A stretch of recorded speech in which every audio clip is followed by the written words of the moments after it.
Nataka niwakumbushe Waislamu na wale waliokuwa Wakristo kama kaka yangu Mheshimiwa DC kwa maneno ya dini. Waislamu naomba muzingatie sana nguzo ya 6 ya imani. Ili uwe muumini madhubuti unatakiwa uishike nguzo ya 6 ya imani: kuamini, kuishiba na kuikumbatia kadari ama mpango wa Mungu. Hata jambo hili hapa lilipofanyika ni mpango wa Mungu.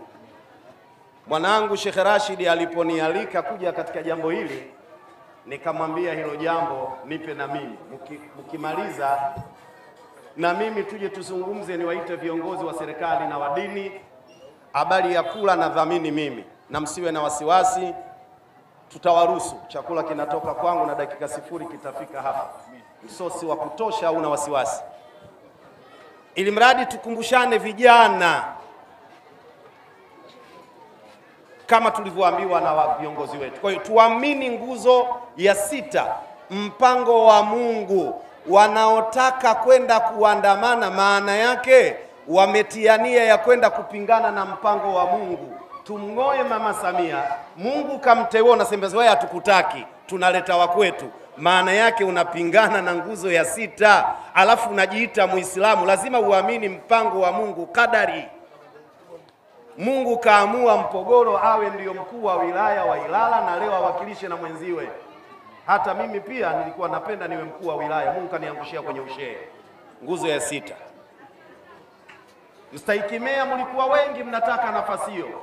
Kuamini mpango wa Mungu kakupa wewe kuwa ndio meya wetu. Kakaangu Mheshimiwa Chaurembo, mlikuwa wengi mnataka ubunge, mpaka mwanangu yule Rashid naye alikuwa anataka ubunge, alikuwa anataka kuangushe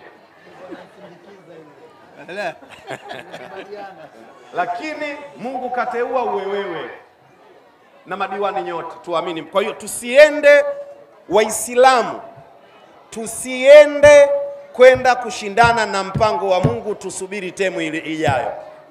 Lakini nigeuke kwa Wakristo, Mathayo 5:9, na wale Wakristo, Mathayo 5:9, heri ya wale wapatanishi, kwa maana wataitwa wana wa Mungu. Ukiwa mpatanishi unaitwa mwana wa Mungu. Unajihitaje wewe mchungaji, alafu wewe unakuwa ndio mchochezi, wakati Bible inasema heri ya wapatanishi, kwa maana wataitwa wana wa Mungu. Kakaangu akaitikia hapa amen.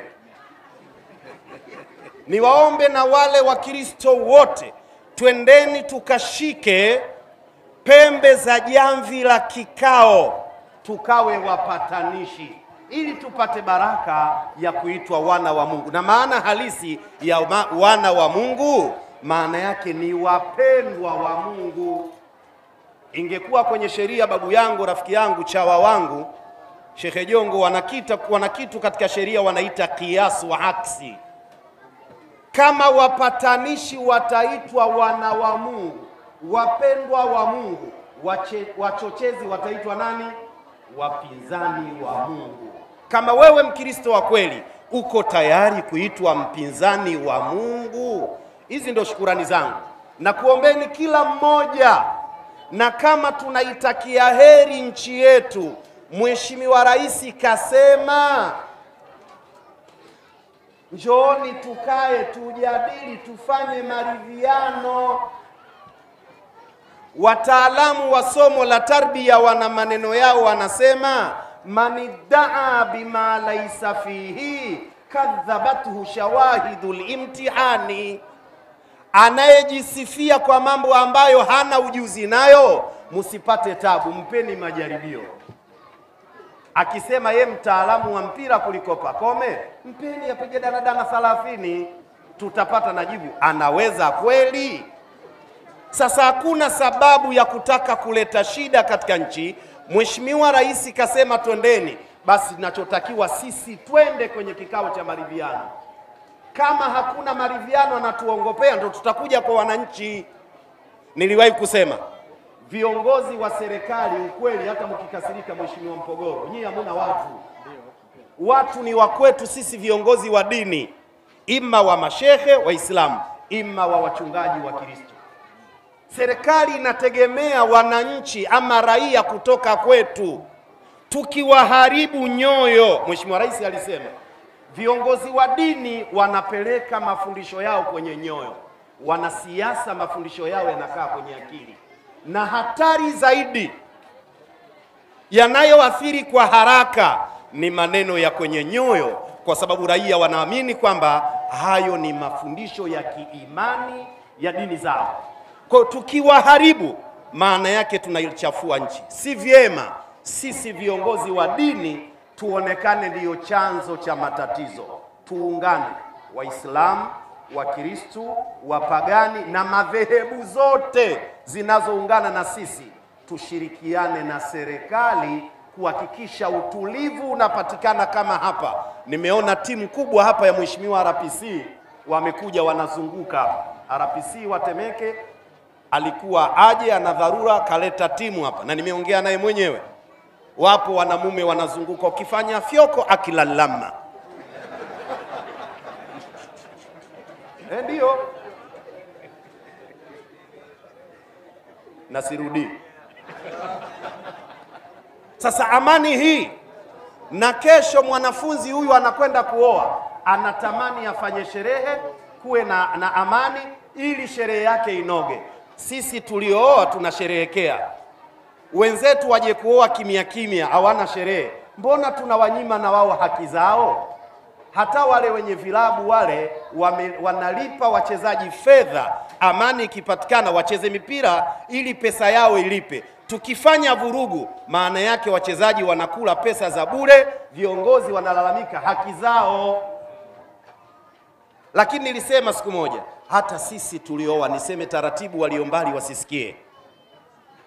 Kusema kwa kweli, ile siku 3-4 ile, sijui kwa mtu alikuwa na fedhuli gani. Sisi wengine ile zile siku zimeisha bila. Ukiona uelewi ya kuhusu. Kwa sababu hakukuwa na amani. Huyu anatazama huku, huyu anatazama huku. Hakuna aliyekuwa anamjua mwenzie anayemuuliza mambo au akamwambia naam Laila Saida. Hayupo. Tulibaki hivyo hivyo kama vipele tu. Kwa nikuombeni viongozi wa dini, tumewaalikeni mashehe wa kata, bahati nzuri mmeitika nyote. Katibu wa baraza la mashehe mkoa wa Dar es Salaam upo, tunakuomba utusaidie, na shehe wetu wa wilaya yupo. Hutuba kuanzia leo magharibi isha, kesho adhuhuri, alasiri, magharibi isha, maneno yawe hayo misikitini, sambamba na kunuti, tukunuti kuiombea nchi yetu amani. Na kuombeni sana.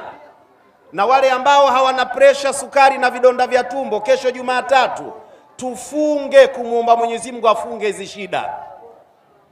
Tusiwalani kuwaombea matatizo. Wakati mwingine wakifanya dua vizuri Mungu anamaliza mwenyewe. Si mnajua? Wala yupo atakayesimama niambia aliomba dua Mange Kimambi akaunti yake ifungiwe.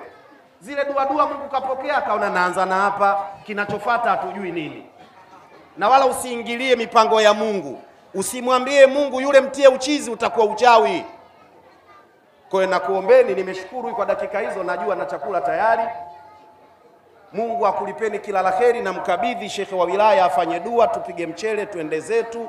Jambo hili limekwisha. Na wana Mbagara, wana Charambe, kituo chenu hiki hapa, wanapata elimu, wanapata maadili. Wanapata elimu, wanapata maadili, lakini sio kituo cha ugaidi na ufedhuli na kupambana na serikali. Na ndiyo maana mnaona na serikali imekuja. Kuna watu wengine wanataka kushindana na serikali, maanake wenzio wana mizinga, wanaenda na mawe na manati. Takibiri una manati, unatafuta kufa, umejipanga na nini? Kwa hiyo nakushukuruni sana. Mungu atubariki. Shekhe wa wilaya tuongoze kwa dua, tupige mchele.